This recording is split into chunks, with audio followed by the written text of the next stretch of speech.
Recording by James K. White. Mystery of the Sea by Bram Stoker. Chapter 40. The Redemption of a Trust. Señor, you may wonder why I am here, and why I would speak with you alone and in secret. You have seen me only in a place which, though my own by birthright, was dominated by the presence of ladies, who, alas, by their nationality and the stress of war, were mine enemies. From you is not such. Our nations are at peace, and there is no personal reason why we should not be the most friendly. I come to you, Señor, because it is borne to me that you are cavalier. You can be secret if you will, and you will recognize the claims of honor and duty of the highest. The common people know it not, and for the dear ladies who have their own honor, our duties and such are not a part of their lives. Nay, they are beyond and above the life as it is to us. I need not tell you of a secret duty of my family, for it is known to me that all of such is already with you. The secret of the Pope's treasure and of the duty of my house to guard and restore it has been in your mind. Oh yes, this I know, for he saw I was about to speak. Have I not seen in your hands that portion of the book so long lost? Here he stopped, and his eyes narrowed. Some thought of danger necessitating caution had come to him. I, too, was silent. I wanted to think. Unless I had utterly misconceived him, he had made an extraordinary admission, one which had given him away completely. The only occasion on which I had seen him was when he had pointed out to us that the pages which I had found belonged to the book in the library. It is true that we had suggested to him that there was a cipher in the marking of the letters, but he had not acknowledged it. At the time he certainly did not convey the idea to us that he believed we had grasped the secret. How then did he know? Or on what assumption did he venture to state that I knew his secret? Here was a difficult point to pass. If I were silent, he would take all for granted. In such case I might not learn anything of his purpose. So I spoke. Your pardon, sir, but you presume a knowledge on my part of some secret history of your family, and of a treasure of the Pope, and then account for it that you have seen in my hand the book, a part of which was long lost. Am I to take it that because there is, or may be, a secret, anyone who suspects that there is one must know it? The steady eyes of the Spaniard closed, narrower and narrower still, till the pupils looked like those of a cat in the dark, a narrow slit with a cavern of fire within. For fully half a minute he continued to look at me steadily, and I own that I felt disconcerted. In this matter he had the advantage of me. I knew that what he said was true. I did know the secret of the buried treasure. He had some way of knowing the extent of my knowledge of the matter. He was, so far, all truth. I was prevaricating, and we both knew it. All at once he spoke, as though his mind were made up, and he would speak openly and frankly. The frankness of a Latin was a fell and strange affair.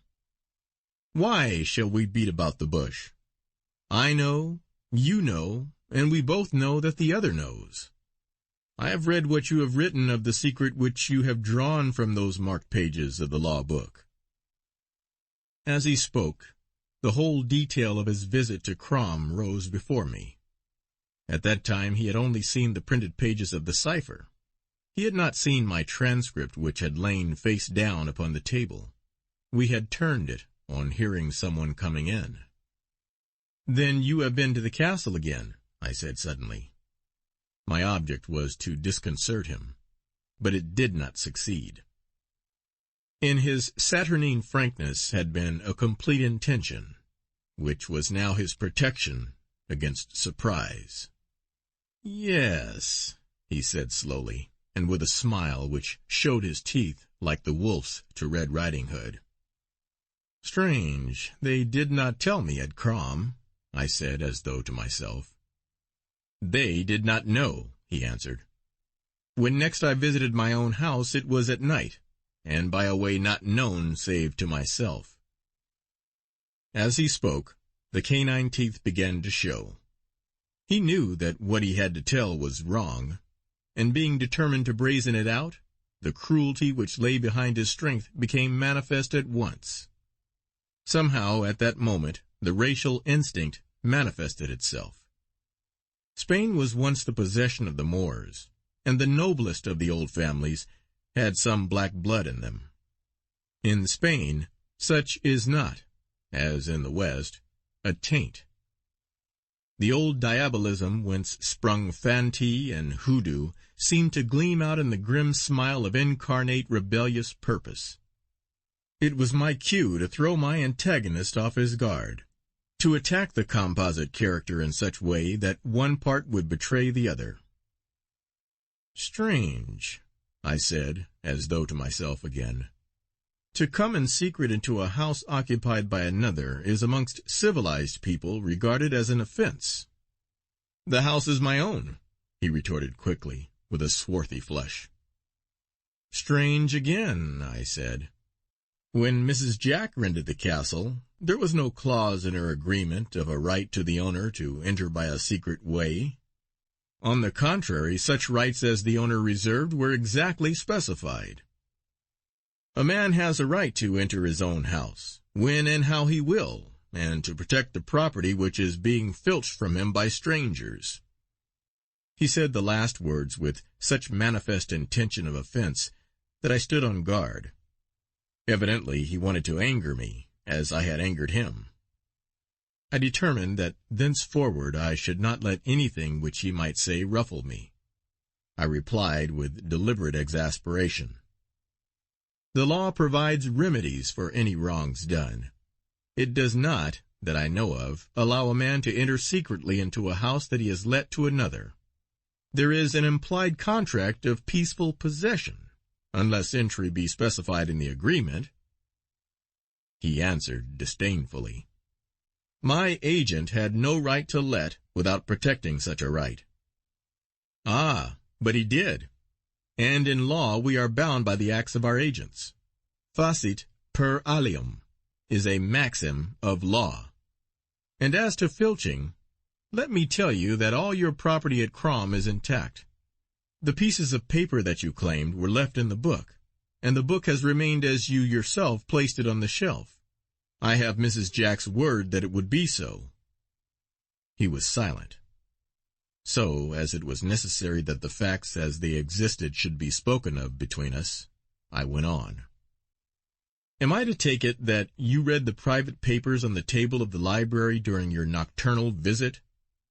By the way, I suppose it was nocturnal." "It was?" "Then, sir," I spoke sharply now, "who has done the filching?" "We, Miss Drake and I, by chance discovered those papers. As a matter of fact, they were in an oaken chest which I bought at an auction in the streets of Peterhead. We suspected a cipher, and worked at it till we laid bare the mystery. This is what we have done, we who were even ignorant of your name. Now what have you done? You come as an admitted guest by permission into a house taken in all good faith by strangers. When there you recognized some papers which had been lost. We restored them to you. Honor demanded that you should have been open with us after this. Did you ask if we had discovered the secret of the trust? No. You went away openly, and came back like a thief in the night and filched our secret. Yes, sir, you did." He had raised his hand in indignant protest. "It was our secret then, not yours. Had you interpreted the secret cipher for yourself, you would have been within your rights, and I should have had nothing to say. We offered to let you take the book with you, but you refused. It is evident that you did not know the whole secret of the treasure. That you knew there was a treasure and a secret I admit, but the key of it, which we had won through toil, you stole from us." "Señor," the voice was peremptory and full of all that was best and noblest in the man, A de Escoban is not wont to hear such an allegation, and he who makes such shall in the end have his own death to answer for." He stopped suddenly, and at his stopping I exulted secretly. Though I wished to punish him for his insinuation that Marjorie had filched from him, I had no desire to become entangled in a duel. I was determined to go on, however, for I would not, at any hazard, pass a slight upon my peerless wife. I think that his sudden pause meant thought, and thought meant a peaceful solution of things on my own lines. Nevertheless, I went on forcing the issue. "I rejoice, sir, that you are not accustomed to hear such allegations. I trust that you are also not accustomed to deserve them." By this time he was calm again, icily calm. It was wonderful with what rapidity and how widely the pendulum of his nature swung between pride and passion. All at once he smiled again, the same deadly, dreadful smile which he imagined to be the expression of frankness. "I see I am punished. 'Twas I that first spoke of stealing. Señor, you have shown me that I was wrong. My pardon to that so good lady who is guest of my house, and also to that other patriotic one who so adorns it. Now let me say, since to defend myself is thrust upon me, that you, who have with so much skill made clear the hidden mystery of that law book, which I have only lately read, know best of all men how I am bound to do all things to protect my trust. I am bound, despite myself, even if it were not a duty gladly undertaken for the sake of the dead. It was not I who so undertook, but still I am bound even more than he who did. I stand between law and honor, between life and death, helpless. Señor, were you in my place, would you not too have acted as I did? Would you not do so, knowing that there was a secret which you could not even try to unravel, since long ago that in which it was hidden had been stolen or lost? Would you not do so, knowing too that some other, in all good faith and innocence let us say, had already made discovery which might mock your hopes and nullify the force of that long vigil, to which 10 generations of men, giving up all else, had sacrificed themselves? Would not you too have come in secret and made what discovery you could, discovery of your own, mark you? Would not also that lady so patriotic, to whom all things come after that devotion to her country, which so great she holds? Whilst he was speaking, I had been thinking. The pretense of ignorance was all over to both of us. He knew our knowledge of the secret trust, and we knew that he knew. The only thing of which he was yet ignorant was that we had discovered the treasure itself. There was nothing to be gained by disputing points of conjectural morals. Of course he was right. Had either Marjorie or myself considered ourselves bound by such a duty as lay so heavy on him, we should have done the same. I bowed as I answered, "Sir, you are right. Any man who held to such a duty would have done the same." "Señor," he answered quickly, "I thank you with all my heart." Poor fellow! At that moment I pitied him. The sudden flash of joy that leaped to his face showed by reaction in what a hell he must have of late been living. This momentary episode seemed to have wiped away all his bitterness. It was in quite a different way that he spoke again. "And now, Señor, since your engaging frankness has made my heart so glad, may I ask further of your kindness? Believe me that it is not of my own will, but from an unbending sense of duty, that I do, and may have to do, such things. My life till lately has been otherwise. Oh, so much so.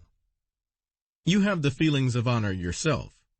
Like me, you are also man of the world, and as such we can sacrifice all things, save honor.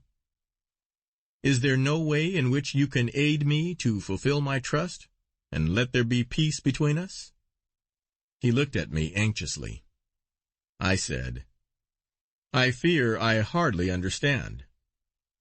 With manifest embarrassment he went on, "You will forgive me if I err again, but this time I must make myself clear. It is manifest to me that in these days of science nothing can long remain hidden, when once a clue has been found. You already know so much that I am placed almost as though the treasure has already been found. Thereafter, where am I? What am I? One who has failed in his trust, who has allowed another to step in, and so dishonor him. A moment, Señor, and I am done," for he saw that I was about to speak. "It is not the treasure itself that I value, but the trust. If I could make it safe by the sacrifice of all my possessions, I would gladly do so. Señor, you are still free. You have but to abandon your quest. It is not to you a duty, and therefore you sacrifice naught of honor should you abandon it. Here I pledge to you, and oh, Señor, I pray have patience that you take no affront that I do so, that in such case I shall give to you all that I have. Give it gladly. So I may redeem the trust of my house, and go out into the wide world, though it may be as a beggar, yet free. Free. Oh, pause, Señor, and think. I am rich in the world's goods. My ancestors were of vast wealth, even at that time when the great Bernardino did give his ship to the king. And for 3 centuries all have been prudent, and all their possessions have grown. There are vast lands of corn, great forests, many castles, whole ranges of mountains as yet untouched for their varied treasures which are vast. There are seaports and villages, and in all the dwellers are happy and content. I am the last of my race. There is none to inherit, so I am free to pledge myself." He did not bow or bend. There was no persistence of request in his voice, or tone, or manner. In all, there was no feeling of a bargain. It was an offer, based on the fulfillment of his own desires, given in such a lordly way that there could be no offense in it. He recognized so thoroughly the strength of my own position that the base side of barter became obliterated. It was an exchange of goods between gentlemen. Such, at least, I recognized was his intellectual position. My own remained the same. How could I, or any man, take advantage of such an offer? After thinking a few seconds, I said to him, "Sir, you have honored me by grouping us as men of honor. What would you do in my place?" His eye brightened, and his breath came more quickly as he replied, "Were it my case, I should say, Señor, your duty is one of honor, mine is one of gain. There can be no comparisons. Fulfill your debt to your forefathers, redeem the pledge that they have made in your name. Discover your treasure, and be free." There was infinite pride in his voice and manner. I think he really meant what he said. I went on with my questioning. "And what about the taking of your estate as a reward for forbearance?" He shrugged his shoulders. "For that," he said, "it matters not." "Ah, for you to give, you mean?" He nodded. "But what for me to take? Would you do so in my place?" He was manifestly in a dilemma. I could see something of the working of his mind in his face. If he said he would himself take it, he would manifestly lower himself in his own eyes, and to such pride as his own self-respect was more than the respect of others, in proportion to his self-value. If he said he would not, then he might peril his chance of getting what he desired. The temptation was a cruel one. With all my heart I honored him for his answer, given with the fullness of his mighty pride. "Señor, I can die. I cannot stoop. But what avails my own idea? The answer is not for me. I have offered all I have. I will, in addition, pledge myself to hold my life at your service when this great trust is relieved. To this my honor is guardian. You need not fear it shall be redeemed. Now, Señor, you have my answer. To redeem the trust of my sires, I give all I have in the world, except my honor. The answer rests with you. End of chapter 40. Recording by James K. White, Chula Vista.